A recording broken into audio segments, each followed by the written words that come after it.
Hey guys, I decided to do my final project on the social cause of prison reform. As I'm sure most of you guys know from the text and from today's media, prison reform is a pretty hot topic, and it's because of that I wanted to learn a little bit more about it, specifically regarding mandatory minimum sentences. That's been a pretty big issue of late. Um, for those of you who don't know, though, just in case, I'm going to explain it real quick. So in our legal system, we currently have these things called mandatory minimum sentences. And they're basically what they sound like. If you commit a certain crime, you have to serve a mandatory minimum sentence. You can serve more than that, but you have to at least serve a certain amount of time. We have these for all kinds of crimes. There are mandatory minimum sentences for murder, for rape, for terrorism, all sorts of things. But what have really come under scrutiny lately are the mandatory minimum sentences that we have for nonviolent drug offenses and for first-time drug offenses. Um, so yeah, that's what I'm primarily going to be focusing on, and that's what most people are primarily focusing on when they talk about prison reform, especially currently. I started looking for articles, trying to find one article for each side of the argument, people who are in favor of mandatory minimum sentences and people who are opposed to them.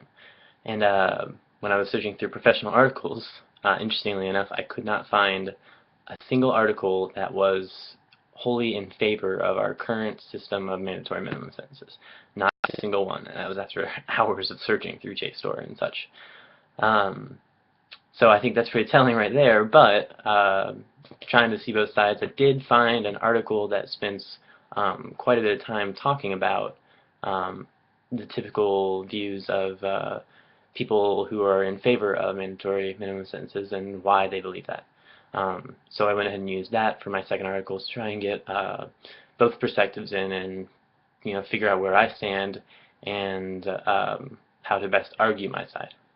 So without further ado, I'm going to get to my first article. It's an article by Charles Ogletree.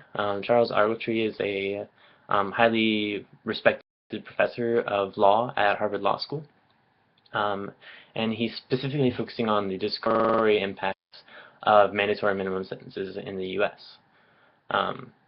What he argues is that mandatory minimum sentences have had a disproportionate negative impact on minority members of our society compared to like the majority people. So it disproportionately affects black people, Latinos, and women compared to white men. To argue this, he first goes through the history of how we came to have these mandatory minimum sentence laws.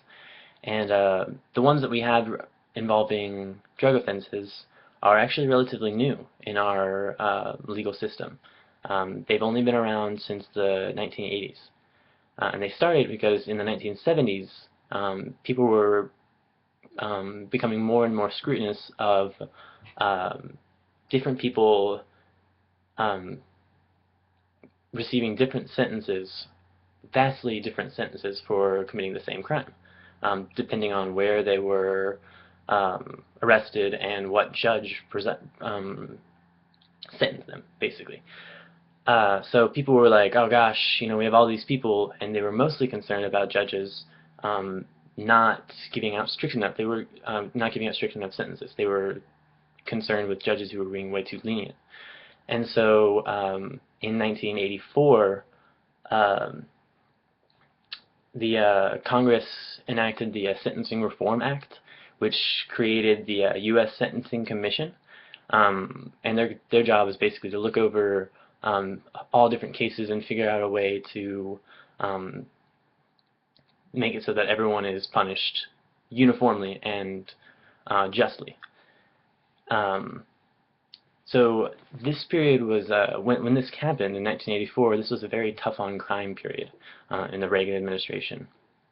And the first things that were coming out were mostly mandatory minimum sentences for drug laws. And they were incredibly, incredibly strict. Just having 5 grams of crack cocaine was punishable with 5 years of mandatory minimum sentences. Mandatory minimum of 5 years just for having 5 grams of crack. It's not very much for those of you who don't know the weight of crack and stuff. So yeah, they were, and there are much, much more severe cases, and very quickly, within like 6 years, people started harshly criticizing these mandatory minimum sentences um, because of the discriminatory effect and also for various other reasons. But the discriminatory effect was the first one that really people were really scrutinizing. So by 1990, even Congress was kind of worried that these weren't doing what exactly they wanted them to do. You know, they were hoping that these would give everyone uniform punishment, but there was concern that this wasn't happening. So they asked the U.S. Sentencing Commission to check into this, which they did. And in 1991, they issued a report saying that these mandatory minimum sentences were severely hurting minority groups more than they were hurting everyone else. Just a couple of examples of some issues. 80% of people sentenced under federal crack laws were black, even though they made up only 30% of users of crack cocaine. In 1991,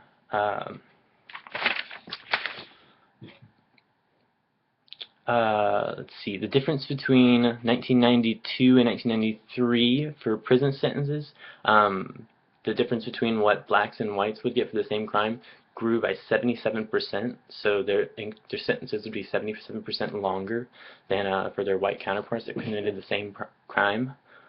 After the laws were implemented, blacks were as likely to spend as much time in jail for nonviolent drug offenses, as whites were for committing violent offenses, both of them averaging around 60 months. And there's a slew of other problems, but unfortunately I don't have time in the video to go through all of them. But people were saying, oh, this is not right.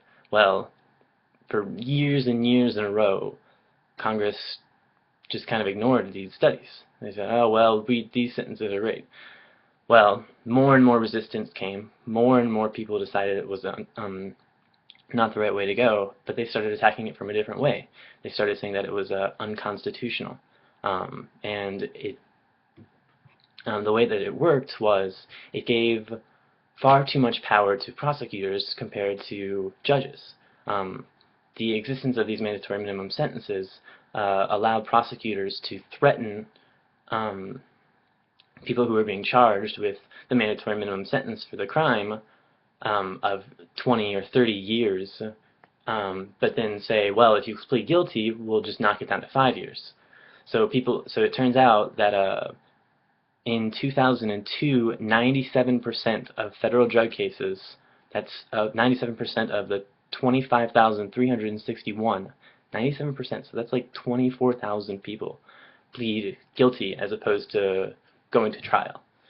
So the argument has been that this doesn't allow them for a fair trial, which is a constitutional right. It also does not follow due process, and it does not protect them to have freedom from cruel and unusual punishment. And so people were very much against this.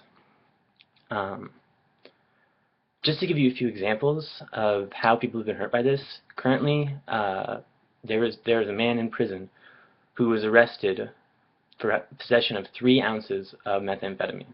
That's not a lot. You know, it's a lot, but it's not like a lot compared to what large criminal organizations are having. And this man was sentenced to life in prison without any possibility of parole. This man will die in prison for having 3 ounces of meth, and it was his first offense. Another man was given 55 years in prison just for selling a small amount of marijuana, and he got the sentence because he happened to have registered his legally owned handgun in his car when he was doing this. So just because he happened to have a handgun on him in his car that was not related to the crime at all, he got 55 years without any chance of parole. And this man had 2 kids, and he's had to watch them grow through glass in a prison sentence. He's actually sentenced somewhere that's 2 hours away from his kids, so they hardly ever get to see him. So this is not like an issue that doesn't harm people. This isn't, you know, this doesn't prisoners who are awful people, not like being hurt by this, it's unjust. But that's my opinion. I'm going to give you now the second article, which basically gives the arguments of people on the other side. So supporters believe, interestingly enough, their main argument is that is the very same as people who are against it, in that they think it's great that prosecutors have all this power to threaten people with high mandatory minimum sentences in order to get them to confess for plea bargains with lower sentences. And this is because this is really effective when they're interrogating people low in crime rings. So people on the bottom of the barrel, and when they want them to rat out the people who are higher above them, who their dealer are, who their suppliers are. So it has been effective in that. And they also, I mean, this is an undeniable fact. Since these rules have been implemented, there has been less crime and higher incarceration rates. But the problem is, in my opinion, our incarceration rates have skyrocketed. Since 1980, our prison population has quadrupled. 1 in every 100 adults in the United States is locked up. That's over 2 million people. The United States counts for 5% of the world population, but we have 25% of incarcerated prisoners. That's an alarming amount, and it's too much. But crime has fallen as a result, and that's what people will argue. And another argument is that it ensures that everyone does serve the same sentence, but as people have found, that's just not true. Minorities serve much longer sentences. On average, they get harsher sentences. They are prosecuted to the full extent of the law, and also people who can afford good lawyers to help them get out of these mandatory minimum sentences, which is predominantly, minority. It hurts minorities more than it hurts majority. So, and the final argument is that the removal could result in a crime scenario that's very much similar to what was happening in the 1980s. And if anyone was alive in the 1980s, there was a pretty huge epidemic of drugs and crime. And so people are worried about going back to that. But I disagree. And this is just going to kind of come to my conclusion. I disagree completely with this because people have shown that having these higher mandatory minimum sentences don't deter crime. It's one of the very first things that people found in the 1991 report by the U.S. Sentencing Commission. It doesn't deter people from performing crimes in the first place, having these huge sentences, because people don't know that they have these huge sentences tied up. They commit the crime anyway, knowing that there's jail time, but they don't expect to be serving 55 years. And there's really no point in having them serve 55 years. All it does is cost taxpayers a whole lot of money to keep them in prison. It costs like somewhere around $20,000 to, depending on the prison. Different prisons have different facilities, but it can cost upwards of $50,000 a year just to keep one prisoner in chains. And that's just horribly draining on our economy. It keeps people who could be working out of the economy. It keeps people who could be providing for their family. Those their families have to end up being supported by taxpayers on welfare checks and through those social services. So it's really just not helpful just coming at it from a fiscal standpoint, it's not helpful to our economy. We end up pouring more money into these social programs because we have all these people locked up. But the biggest reason that I'm against it is because of that man that's spending 55 years in prison for selling something that's legal now in 5 states. And the thing is, if he was sentenced just a few years later, the punishment would have changed, and he would have been only the maximum he could have gotten would have been 10 years. And so the fact that now, if someone was to do exactly what he did, they would only get 10 years, and they would go into prison after him but come out way before him for committing the same crime, I think is ludicrous. So I really just believe that something needs to be done about this. And that is my takeaway from these 2 articles. So thank you for listening, and I hope you learned something.